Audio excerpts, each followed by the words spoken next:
ನಮಸ್ಕಾರ, ಇದು ಮಧುಶ್ರೀ ರಿಫ್ಲೆಕ್ಷನ್ ಪ್ರಸ್ತುತಿ. ನಾನಿಮ್ಮ ಮಹೇಶ್. ನಾವು ಬದುಕಲೇಬೇಕು ಅಂದರೆ ಚಾಲೆಂಜ್ ಮಾಡಲೇಬೇಕು. ಚಾಲೆಂಜ್ ಇಲ್ಲದೆ ಗೆದ್ದವರು ಇತಿಹಾಸ ಸೃಷ್ಟಿಸಲಾರರು ಅಲ್ವೇ? ಮೈಕಲ್ ಜಾಕ್ಸನ್ 150 ವರ್ಷ ಬದುಕುತ್ತೇನೆ ಎಂದು ಸಾವಿಗೆ ಚಾಲೆಂಜ್ ಮಾಡಿದ್ದ. ಸಾವು ಗೆದ್ದಿತು ಕೇವಲ 50 ವರ್ಷ ವಯಸ್ಸಿನಲ್ಲಿಯೇ. ಮೈಕಲ್ ಜಾಕ್ಸನ್ ಇಹಲೋಕ ತ್ಯಜಿಸಿದರು. ಮೈಕಲ್ ಜಾಕ್ಸನ್ 150 ವರ್ಷ ಬದುಕಲೇಬೇಕೆಂದು ಮಾಡಿಕೊಂಡಿದ್ದ ತಯಾರಿ ಎಂಥದ್ದು? ಆದರೂ ಕೂಡ ತನ್ನ 50ನೇ ವಯಸ್ಸಿನಲ್ಲೇ ಅಂದರೆ ಜೂನ್ 25, 2009 ಹೃದಯಾಘಾತದಿಂದ ಸಾವನ್ನಪ್ಪಿದ್ದಾರೆ ಎಂಬ ವಿಚಾರಗಳ ಬಗ್ಗೆ ತಿಳಿದುಕೊಳ್ಳೋಣ ಬನ್ನಿ. ವಿಶ್ವದ ಪಾಪ್ ಲೋಕದ ತ್ರಿವಿಕ್ರಮ, ಡ್ಯಾನ್ಸ್ ಲೋಕದ ಮಹಾರಾಜ ಮೈಕಲ್ ಜಾಕ್ಸನ್ 150 ವರ್ಷ ಬದುಕಲೇಬೇಕೆಂದು ಮಾಡಿಕೊಂಡಿದ್ದ ತಯಾರಿ ಅಚ್ಚರಿ ಆದರೂ ಸತ್ಯ.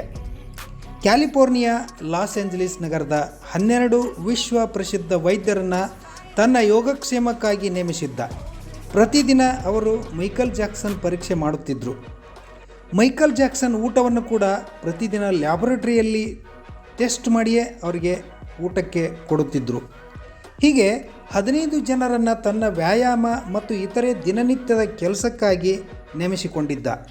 ಆಗಿನ ಕಾಲದಲ್ಲೇ ಮಲಗುವ ಹಾಸಿಗೆಯಲ್ಲಿ ಕೂಡ ತಂತ್ರಜ್ಞಾನದ ಮೂಲಕ ಆಮ್ಲಜನಕ ನಿಯಂತ್ರಣದ ವ್ಯವಸ್ಥೆಯನ್ನು ಮಾಡಿಕೊಂಡಿದ್ದ. ತನ್ನ ಆರೋಗ್ಯದಲ್ಲಿ ಏರುಪೇರು ಆದಾಗ ಯಾವುದೇ ತೊಂದರೆ ಆಗಬಾರ್ದು ಅಂಥೇಳಿ ದೇಹದ ಅಂಗಾಂಗ ದಾನ ಮಾಡುವವರನ್ನು ಕೂಡ ಅತಿ ಹೆಚ್ಚು ಬೆಲೆಗೆ ಖರೀದಿ ಮಾಡಿದ್ದ. ಕಾರಣ ಇಷ್ಟೇ, 150 ವರ್ಷ ಬದುಕುವ ಕನಸು ಈ ಎಲ್ಲ ತಯಾರಿಗೆ ಕಾರಣವಾಗಿತ್ತು. ಕಾಲದ ತೀರ್ಮಾನದ ಮುಂದೆ ಮೈಕಲ್ 150 ವರ್ಷ ಬದುಕುವ ಕನಸು ಕಮರಿ ಹೋಗಿತ್ತು. ಜೂನ್ 25, 2009 ಮೈಕಲ್ ಜಾಕ್ಸನ್ ಎನ್ನುವ ದೈತ್ಯ ಪ್ರತಿಭೆ ತನ್ನ 50ನೇ ವಯಸ್ಸಿನಲ್ಲಿಯೇ ಇಹಲೋಕ ತ್ಯಜಿಸಿಬಿಟ್ಟ. 150 ವರ್ಷ ಬದುಕಲೇಬೇಕು ಎಂದು ತಯಾರಿ ಮಾಡಿಕೊಂಡಿದ್ದ 25 ವರ್ಷಗಳ ಪರಿಶ್ರಮ ಮಣ್ಣು ಪಾಲಾಗಿತ್ತು. 12 ಜನ ವಿಶ್ವ ಪ್ರಸಿದ್ಧ ಲಾಸ್ ಏಂಜಲೀಸ್ ಕ್ಯಾಲಿಫೋರ್ನಿಯಾ ವೈದ್ಯರು ಕೈಚೆಲ್ಲಿ ಕುಳಿತಿದ್ದರು. ಆಕ್ಸಿಜನ್ ಹಾಸಿಗೆ ಕೆಲಸಕ್ಕೆ ಬರಲಿಲ್ಲ. ಲ್ಯಾಬೊರೇಟರಿಯಲ್ಲಿ ಟೆಸ್ಟ್ ಮಾಡಿದ ಊಟ ಹಳಸಿ ಹೋಗಿತ್ತು. ಅಂಗಾಂಗ ದಾನ ಮಾಡುವವರು 15 ಜನ ಅಂಗರಕ್ಷಕರು ಮೈಕಲ್ ಹೆಣದ ಮುಂದೆ ಬದುಕಿಯೂ ರೋಧಿಸುತ್ತಿದ್ದರು. ಈ ಸತ್ಯ ಕಥೆಯ ಸಾರಾಂಶ ಇಷ್ಟೇ: ಹಣ, ಆಸ್ತಿ, ಅಂತಸ್ತು, ಅಹಂಕಾರ ಯಾವುದೂ ಶಾಶ್ವತವಲ್ಲ.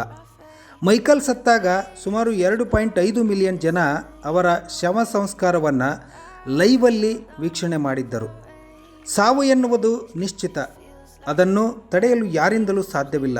ಬದುಕಿದ್ದಾಗ ಹಸಿದವರಿಗೆ ಅನ್ನ ಹಾಕು, ನಿರ್ಗತಿಕರ ಕೈ ಹಿಡಿ, ನೊಂದವರ ಧ್ವನಿಯಾಗು, ಸ್ವಂತ ಶಕ್ತಿ ಮೇಲೆ ಸಾಧನೆ ಮಾಡಿ ಜಗತ್ತೇ ತಿರುಗುವಂತೆ ಮಾಡು ಎನ್ನುವುದೇ ಈ ಕಥೆಯ ಸಾರಾಂಶ.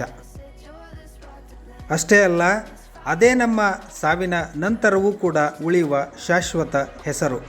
ಹುಟ್ಟು ಸಾವಿನ ನಡುವೆ ಅಸೂಯೆ, ಕೋಪ, ದ್ವೇಷ ಬಿಡೋಣ. ದಾನ, ಧರ್ಮ, ಸಹಾಯ, ಮಾನವೀಯತೆ ನಿಜವಾದ ಮನುಷ್ಯತ್ವ ಅಲ್ವೇ? ಎಲ್ಲರೂ ಮನುಜರಾಗಿ ಬಾಳೋಣ. ನಮ್ಮ ಆರೋಗ್ಯ ನಮ್ಮ ಅಂಗೈಯಲ್ಲಿದೆ.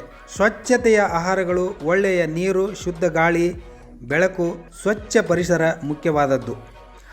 ಆರೋಗ್ಯ ಎಂಬುದು ಗುರಿಯಲ್ಲ, ಅದು ಜೀವನ ಶೈಲಿಯಾಗಿರಬೇಕು ಅಷ್ಟೇ. ಏನಂತೀರಾ?